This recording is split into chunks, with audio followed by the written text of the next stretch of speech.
Une méditation tirée du livre Maranatha, le Seigneur vient d'Ellen White.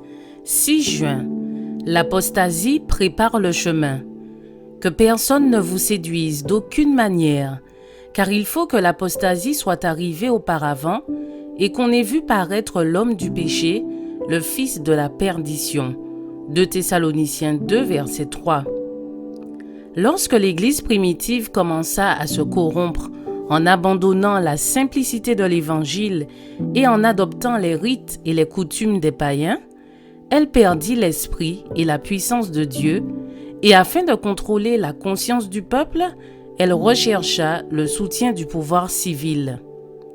Le résultat fut la papauté, une église qui contrôlait le pouvoir de l'État et qui l'employait pour poursuivre ses propres intérêts, en particulier pour bannir l'hérésie. Or, chaque fois que l'Église a pu dominer le pouvoir civil, elle a tenu à réprimer la dissidence. Les églises protestantes qui ont marché sur les traces de Rome en s'unissant au pouvoir séculier ont elles aussi manifesté le désir de limiter la liberté de conscience. On en a un exemple caractéristique dans la longue persécution dirigée par l'Église anglicane contre les dissidents.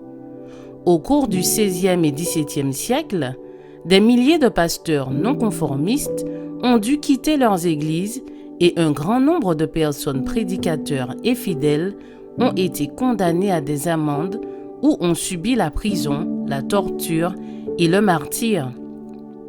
C'est l'apostasie qui amena l'Église primitive à rechercher l'appui du gouvernement civil et prépara la voie à la papauté, c'est-à-dire à la bête.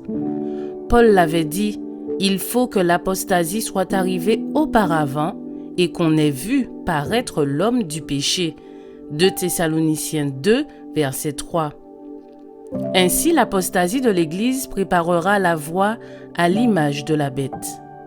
Satan agira par toutes sortes de miracles, de signes et de prodiges mensongers et avec toutes les séductions de l'iniquité.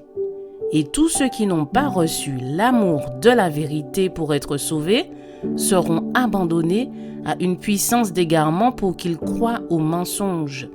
2 Thessaloniciens 2, versets 9 à 11. Son œuvre se manifestera clairement par l'ignorance qui se fait de plus en plus sentir dans les innombrables mensonges et les hérésies de ces derniers jours. Satan ne se contente plus de rendre le monde captif, mais ses tromperies corrompent les églises qui prétendent être celles de notre Seigneur Jésus-Christ.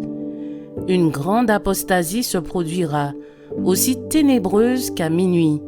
Ce sera un temps d'épreuve pour le peuple de Dieu, une nuit de lamentation, une nuit de persécution pour l'amour de la vérité.